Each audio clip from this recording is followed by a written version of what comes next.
About the NBA because tonight and this weekend is the end of the NBA in-season tournament. Now, the winning team of this, each player is going to get $500,000, which is a lot for the bench players and sort of the end of the line players. Not really anything at all for a guy like LeBron or a Kevin Durant or some of the stars in the tournament. But I don't know if you saw the ratings that came out yesterday when it came to Monday Night Football versus the NBA in-season tournament. We talked about this a little bit last week where the NBA was doing this for ratings. The NBA in-season tournament ratings had a combined 1.8 million, and Monday Night Football had a combined 16 million. Listen, I get it. You want to make the regular season a little more meaningful, a little more entertaining. Players are going to play for money. They're going to play a little bit harder, I guess. I just don't care. I said this. I'm glad the Cavs aren't in it. I was rooting for them to lose, and they weren't in it, so I didn't have to watch another one of these stupid games with that stupid cord that looks ridiculous. I don't get it. I have a real buddy, my friend Jalen, who I told you about a couple of weeks ago. He's an NBA savant. He don't get it. I mean, I've really run out of things to say. I think it's pointless. I don't think they should do it anymore. I'm not into it at all. I've personally enjoyed it. It's produced some really good games. Like you had the Warriors-Kings game the other night where Malik Monk hit that crazy shot to win it for the Kings. Of course, they just lost to the New Orleans Pelicans last night, so whatever. Again, no. This is my problem with the NBA. And this is what I say about the regular season. Nobody remembers it. You make a great shot, who cares? Donovan Mitchell scores 80 points in November. Nobody remembers. Nobody cares. It is all about the postseason because April, May, and June is such a different sport. And this tournament is basically a fake participation trophy to, again, get people talking about the NBA regular season. Are the games being played a little bit harder? Sure. Is it enjoyable television if you like watching, casual NBA every night? I get it. You may like it. But I think it's a waste of time. I hear you. Let me ask you this, though. Let's say instead of $500,000 for each player, what if it was the winning team is guaranteed a postseason spot? I think that would be horrible because imagine if the Detroit Pistons somehow won the tournament. Okay. They haven't won a game at all in November, but if they were to, let's say they go 4-15 in November, and all four of their wins are in the tournament or whatever, and they win the whole tournament because they want to get that money, and that's the only thing they care about. They should not be in the postseason. I do think what would make it somewhat interesting, and I get it, make it even more of a gimmick, though I think it is already a gimmick in my opinion. I think they should add an extra pick on essentially to the end of the lottery, and that 15th pick will be the winner of the in-season tournament. You get like a mid-first round pick. It's not great, but it can be a decent player, and it incentivizes everybody to play hard, and it doesn't necessarily screw, the top teams in the conference. Okay, fair enough. I don't know about you, but my screen is completely frozen. My screen is as well. Oh, we're back now. At least I'm back.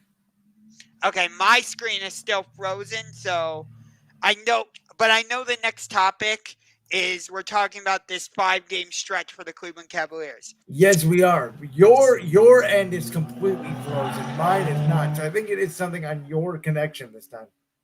Weird. But I think we're still going. You can still hear me, right? Yep, we are. I don't know if you want to. Here, I can try to remove you and bring you back. Nope, his screen is still frozen. Huh. I don't know. Sorry about that, but we're going to continue on. So, because the Cavaliers... Okay. I don't know what's happening. Josh, I can still hear you. Okay. So, because the Cavaliers missed the in-season tournament, they now have to play the Orlando Magic on Wednesday. They have to play the Miami Heat on Friday. They have to play Orlando again on the 11th, Boston on the 12th, and then Boston again on, I believe it's the 14th. So in this 5-game stretch, the Cavs are going against the number 1 team in the Eastern Conference, the number 2 team in the Eastern Conference, and the number 7 team in the conference. Not to mention two of the last, no, the past 2 Eastern Conference champions in Miami and Boston. Plus, Miami and Boston have met in the Eastern Conference Finals 3 of the past 4 times. Because there was last year, there was 2022, and there was 2020 in the bubble. And then Orlando, we talked about this last week. They've been one of the biggest surprises in the NBA. I didn't see this coming from them, being the number 2 seed in the Eastern Conference. Paolo Banchero is playing really well. Franz Wagner. They have other nice pieces as well. So this is going to be a good measuring stick opportunity for the Cavaliers. And when they play the Celtics, the Cavs won that regular season series 3-1 last season against the Celtics. But Boston went out and made some changes. They added Kristaps Porzingis. They added Drew Holiday. Well, guess what? The Cavaliers also made some additions. They brought in George Niang. They brought in Max Strus. They brought in Ty Jerome. They made other changes. So I think this 5-game stretch is really going to give us an opportunity to see who the Cavaliers are. Can they get back to the number 4 seed like they did last year? Well, I think the answer to that is probably no. While I take my stab on this, I don't know if you would like to potentially refresh your page and see if that does something. I can still hear you, but your face is like closed and your eyes are sort of closed. Yeah, I see that. Your screen is completely frozen. So I don't know if you want to try to just refresh your page or do something. I'm not sure. But again, while I take my stab at this, and again, I apologize if you're watching on video because we're still going to clip this. What Josh was saying is true. Both the Celtics and Cavs obviously have made changes. But this Cavs team this year is not great. I've said it multiple times in this show. I feel like I need to take aspirin to watch this team. They're a very talented team. Their coach, J.B. Bickerstaff, is not a very good coach. He is not getting the most out of his players. Max Strus has been very good for them. George Niang has obviously been good for them. But Darius Garland and Donovan Mitchell, ever since they got together last season, their chemistry is not mixed as well as we here in Cleveland had thought. Garland usually goes off when Mitchell is not on the court. Mitchell usually goes off when Garland is not on the court.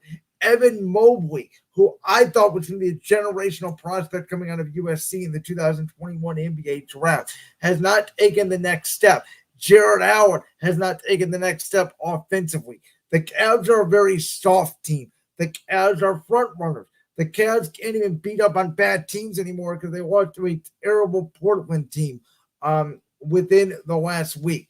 So I don't think that this team is great. Again, could they go up in the NBA standings? Sure. Because Orlando, I don't think is going to be there, for most of the year. I think Orlando's a very good and up-and-coming team, though I think they're a couple pieces away. I still think, Milwaukee, Boston, as we bring in Josh here.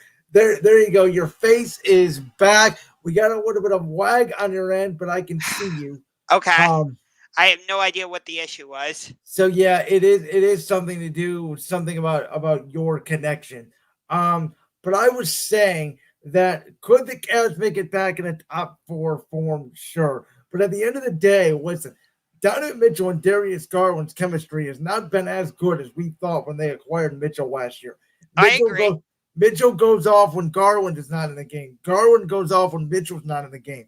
Evan Mobley has not reached the potential that me and you both think he's a generational prospect. Mobley has not done that. Jared Allen has not taken the next step offensively. Strus has been a nice addition, but the Cavs can't even beat bad teams. They can't put away Portland. They don't play consistently. We all know J.B. Bickerstaff is not the coach of the future.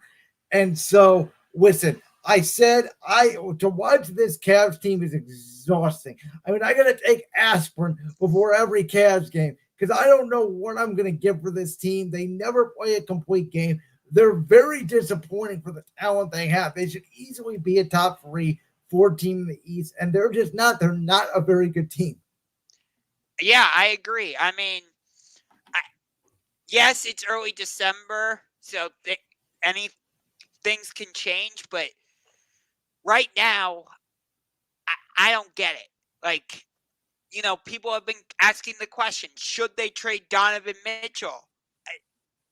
As much as I try to deny that, it is a legitimate question that unfortunately we do have to ask. Or See, my take on this, I told you this way back when we went over this topic a couple of weeks ago.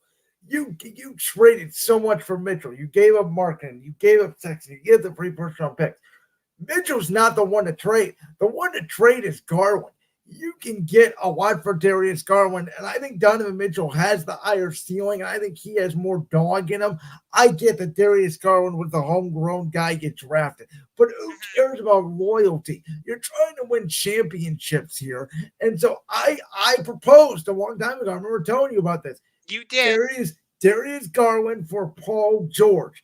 I think that would have been the swap to do. I think they should have done it. I think Max Schroeder's a nice player. He's not the answer at small forward the Cavs need. And bottom line, I'm still not ready to give up on Jared Allen, even though I don't love Jared Allen, because we see this year when Jared Allen's not in the lineup, they're not the same team defensively because Evan Mobley is not a 5.